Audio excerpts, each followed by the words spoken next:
Starting with our first story here, Nampa passes law against public drug intoxication. This comes by the Boise Dev by Autumn Robertsons. The Nampa City Council has passed a new ordinance that prohibits public intoxication. The ordinance defines intoxicated as a person whose mental or physical functioning is substantially impaired due to the use of drugs or alcohol. The ordinance applies to public roadways, public property, public conveyances, and private property open to the public. If a person is cited for public intoxication, it is a misdemeanor with a fine of up to $1,000 and or 6 months in jail. The Nampa Police Department says the ordinance is necessary to curb public drunkenness and to protect the safety of the public. Lieutenant Jason Kimball said the ordinance will target people who are so intoxicated that they are a danger to themselves or others. Which my initial take on this is that it's a good thing. Granted, little side note before we started recording, John, I could tell, has some thoughts on this, so I'm going to let you go first. Yeah, so I did some real quick Google foo. Apparently, Idaho as a state already has state laws against public intoxication, and this law was formed, going back to the Boise Dev article, Kimball said, we had one of our patrolmen who said there's a state code that specifically refers to under the influence of a drug that he arrests people frequently on. So we talked to our legal and we said, hey, can we use the state code and change it to alcohol? So we worked with legal and they changed that to a city ordinance. So apparently there's a loophole or something that they're trying to fill, or they're trying to stretch it further? Or something. There's Idaho public intoxication, which is alcohol specific. And Nampa is adding a local ordinance for drug intoxication. But then in the story the Dev put out and in the comments, they're talking about alcohol or drugs. Now, so far as I know, marijuana at least is illegal to some extent here in Idaho. Now, I know a lot of people that smoke. I know a lot of people that drive over to Oregon, buy it, and then come back. It's easy to get your hands on weed, and a lot of people smoke it. So I can understand the desire to remove people who are impaired under the influence of, however you want to label that. It makes sense. Having walked through large cities where weed is legal, man, the whole city. I was in New York last summer, and the whole city smells of, well, trash, but also of weed.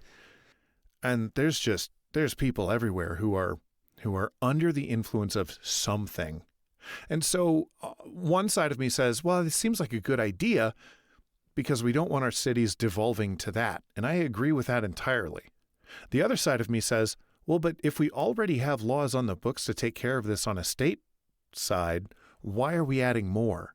And so it makes sense to me if the state has laws against public intoxication for alcohol specifically, to take the language in that law, just like what it sounds like they're saying they're doing, and apply that to drugs and saying, if you're publicly under the influence of drugs, you can also be fined or arrested or jailed or whatever. You can be prosecuted, I guess. Yeah, kind of trying to extend that law a bit and be like, hey, yeah, we have this for alcohol, but also since we can't per se, without a warrant, try to stop everyone that's coming back from Oregon, right? And just be like, hey, what do you have? We can just say, hey, at least if we see that you've done so much of it and you're out in public, we can kind of have a bit of a law that allows us to be like, hey, that's way too far. You've broken the law and then you've gone above and beyond to try to do it. And even though at that time they don't have the substance per se, I don't know if Idaho law on cannabis or different things that they can test like the blood or different things or level. And then they could catch you on that to be like, because then it gets tricky because then you're talking about privacy concerns and permission and stuff. Yeah. And even the blow tests that police officers will administer, those are sketchy legally from everything I've heard. And also, I don't know if there's a good way of testing, or a good, quick and dirty way for testing for marijuana influence specifically. But man alive, you talk about the plethora of drugs that are out there available to whoever, and it seems to make sense to me. Because the other thing is, the question that I would want to ask is, what is at the heart of this law? Is it to stop people from having fun and enjoying themselves? Not really. It's just public. Okay, so if it's public, what's the purpose of it? Well, the purpose of our laws are to promote a good and free society where everyone is able to fulfill the requirements of the pursuit of happiness, that people have the freedom. Yeah, you have the freedom to pursue happiness, but and this is where taking the liberalistic kind of view of my happiness can't then impinge or infringe on yours.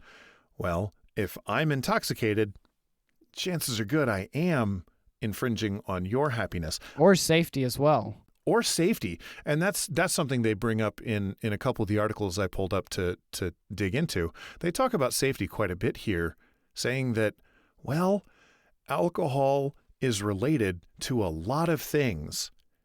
And so we're just going to nip it in the bud and say, look, if you're drunk in public, you're getting arrested. And so if you're visibly high in public, or you're tweaked out of your mind on meth, well, man, you're getting arrested because you're clearly not in your right mind. Right. Which, for those that are like sitting there and, I could hear on the corner, like, this is the first step to like a, full on 100% crackdown, which, I would say Idaho does have a pretty hard crackdown on marijuana and illicit drugs, or does, depending on where you land on that.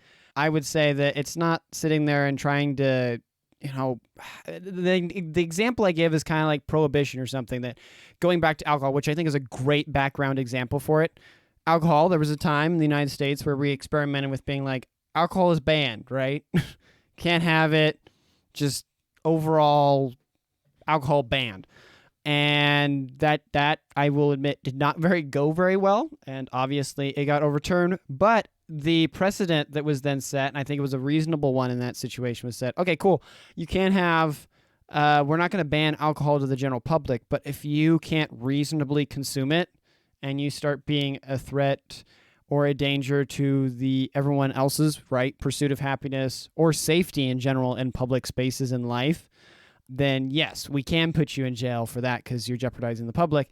And I think that it weirdly, even though marijuana in a sense kind of has that full prohibition type of ban here in Boise, or not Boise, Idaho in general, it's almost like a pseudo sense of that, to be like, hey, this is just kind of a little bit of reasonable. We're just extending, we're kind of taking this law and logically bringing it over the verbiage into drugs.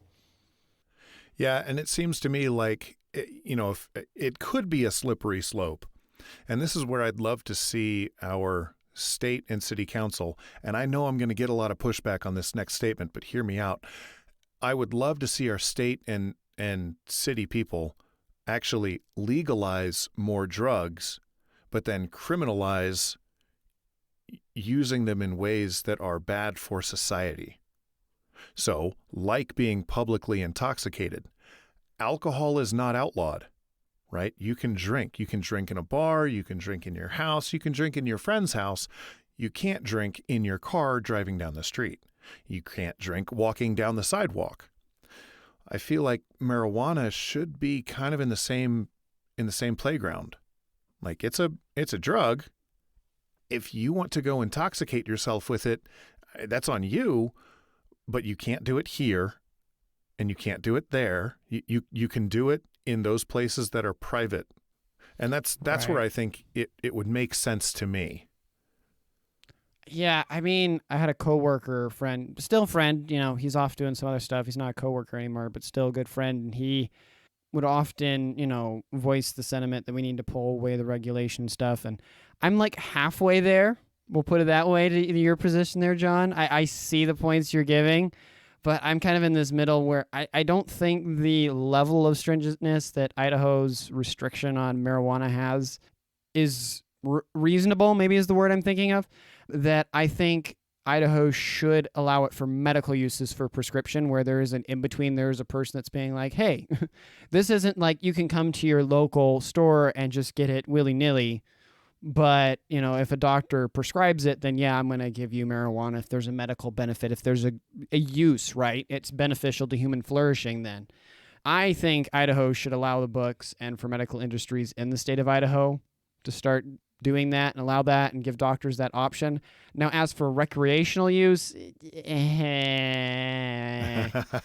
that's where I haven't fully been won by that argument. But there again, I will admit the crux of my apprehension lies in just ignorance of really chewing over the information, because it's one thing if it's just like, hey, people consume this and it does have delirious effects if they overconsume.